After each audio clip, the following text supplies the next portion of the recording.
Hey guys, welcome back to Jardin Autoworks. Today we're going to be working on replacing a seat slider out of a 1993 Ford Explorer bucket seat. And we're going to be replacing it with a 1989 full slider assembly out of a Bronco II. So when you flip the seat back forward, the seat slides all the way to the dashboard. So let's get to it.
So here it is, seat track that when you flip the front seat forward, it slides all the way to the dashboard.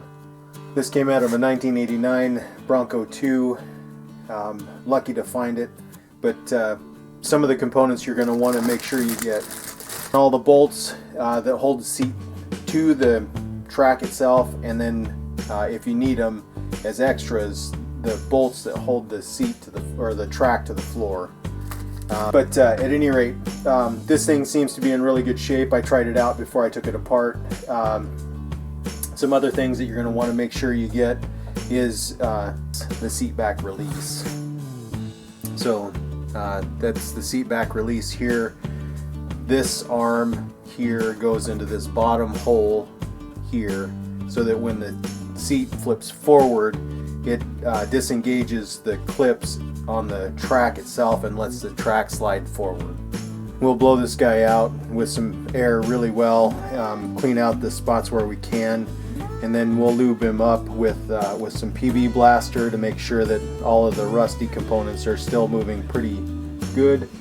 And then we'll shoot some lithium grease down in all the hinges here, and just ensure that this guy works really well.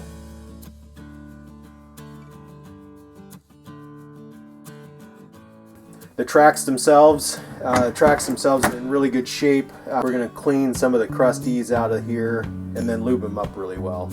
We'll probably take some lithium grease and shoot it down the rails here also.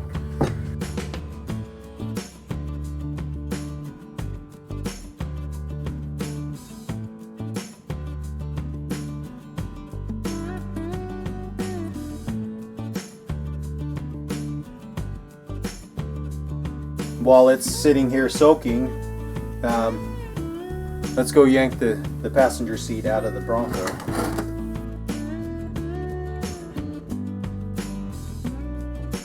Move the seat backward to expose the front two bolts.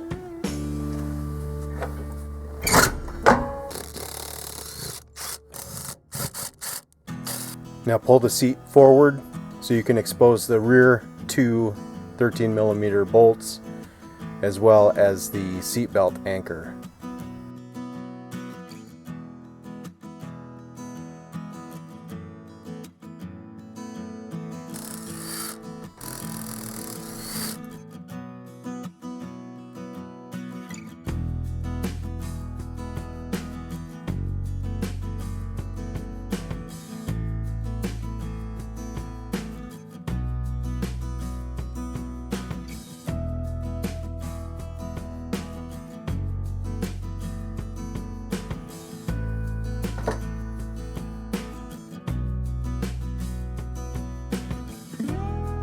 Once you guys get the seat out of the truck and onto the floor where you can work on it, flip the seat backwards on its back, and on the front part of the seat track there are two 10mm bolts that attach the seat track to the seat itself, to the seat frame. Release the seat track so that it slides all the way forward, and it will expose two 10mm bolts on the bottom side of the seat track, so 4 bolts in total.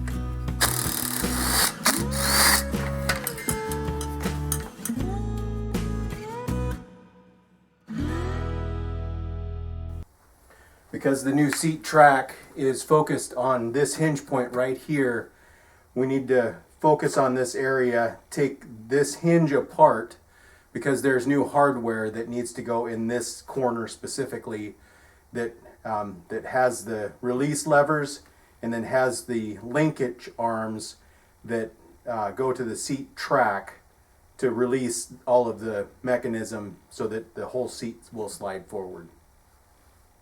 There are 2 Phillips head screws, one located on the very back of the hinge assembly and then one right on top of the hinge assembly. Those need to come out.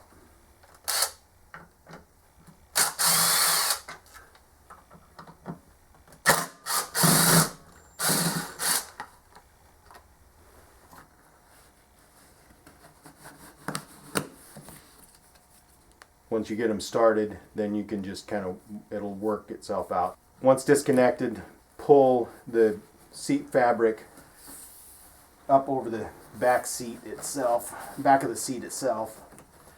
Push the front seat fabric through to the front so that you can kind of work him out there.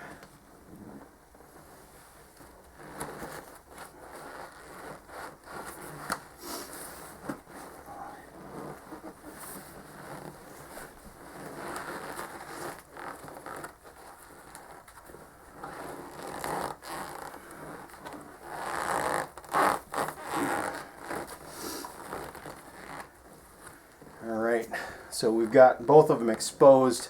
I think it's exposed enough to where we can get the socket on there and get this hinge assembly taken apart. So we're going to hit the lever. We're going to kind of get them to its relaxed position so we're not fighting the spring the entire way. And then we'll get the T50, and the T50 will take these 2 bolts out of the seat back.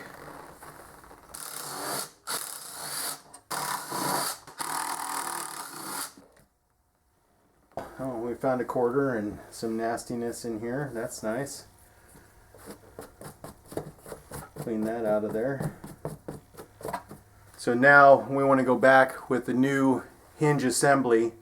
This one has the release not only for the driver or the passenger to lift up on to release the seat back, but it's got a another lever so that the person in the back seat can actually step on this and it will flip the seat forward and send the track forward also.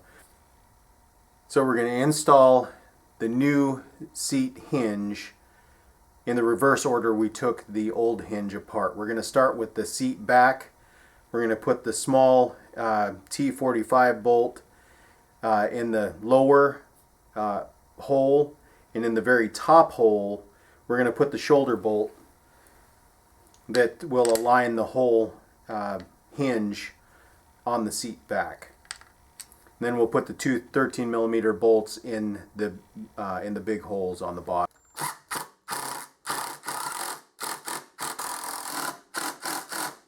So now that we've got the top 2 bolts on the seat back, we can now bring the fabric back down to cover that area.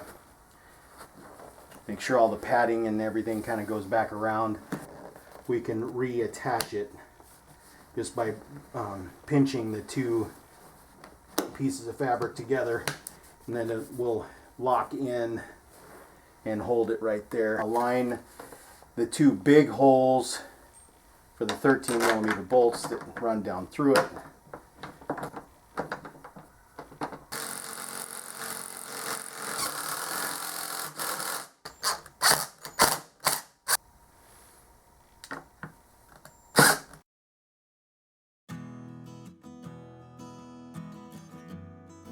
One of the things that you need to do before you put the seat track on there is on the center console side of the seat, there is a mounting bracket where the seat belt slider attached. There are two T45 bolts that need to come out, as well as this housing. It needs to come off because it gets in the way of the new slider on the seat track that we're going in with. So we just want to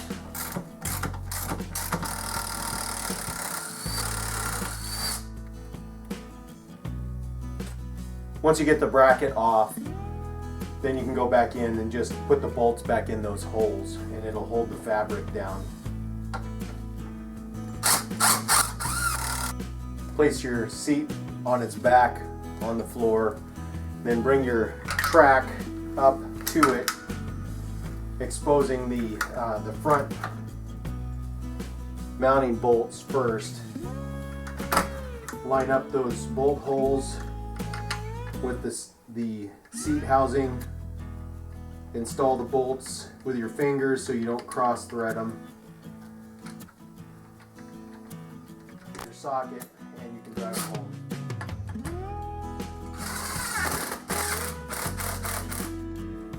Bring your seat track up to lock it.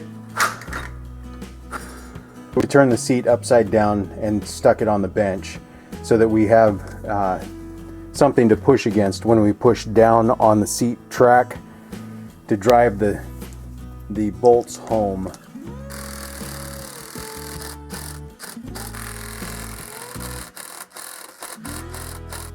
So now that we have the seat track bolted down, the last little thing we need to do before we go back in the truck is hook up this linkage.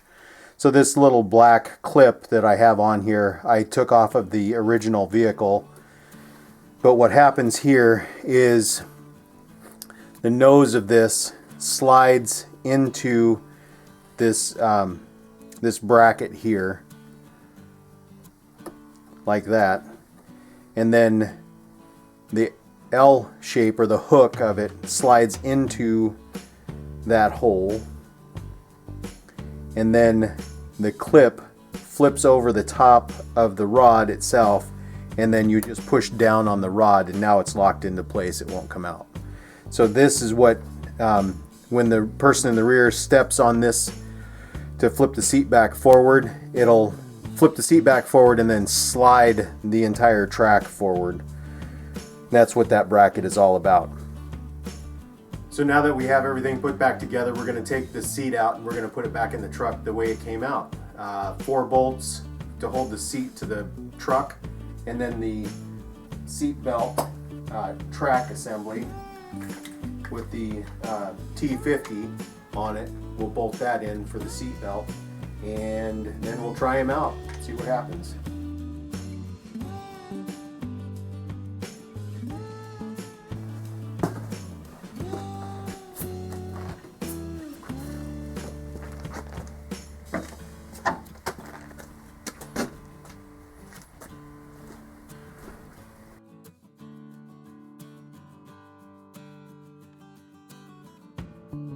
Want to do it with your fingers first. You don't want to take your air ratchet or your impact driver and just drive it in there, because you'll cross thread them and you'll pull the threads out actually. Now that you have all 4 bolts in, go ahead and drive them home. Your seat belt anchor, and then your bolt screws into the floor with your T50, and again you want to get them just hand started first. Once you get them started so that you know he's going in there straight and not cockeyed, then You can get on him with your impact driver, drive him home. So now that he's all tightened up like that, we're going to clean up the tools. We're going to bring the camera out, and then we're going to make him slide for you. Okay, now we got him all in here. Let's make him slide. So we lift up on the seat back, he folds forward. Now the whole seat slides all the way to the front so that somebody can enter and exit out the back. So then we flip him back and we lock him back where he was. Rear passenger can also actuate the seat by stepping on this black lever here. When he steps down on it, it folds forward. Now you can push the front seat forward and make it actuate like that. So we push the seat back up, and we're ready to rock and roll. And that, my friends, is how you change a stock seat slider from a 1993 Ford Explorer bucket seat to a 1989 Bronco II full slider assembly. It doesn't take a lot of time, it doesn't cost a lot of money, but it makes it nice for your passengers out in the back seat of your Bronco II. Hopefully that'll inspire you to see what you can do with your own seat. Please help me grow my YouTube channel and provide the content you guys want to see by commenting below. And I know I can't do this without you guys, so please consider hitting that like and subscribe button and ringing that bell so that you're notified of all new videos when they come out. I'm David, thanks for watching, and we'll see you next time on Jardin Autoworks.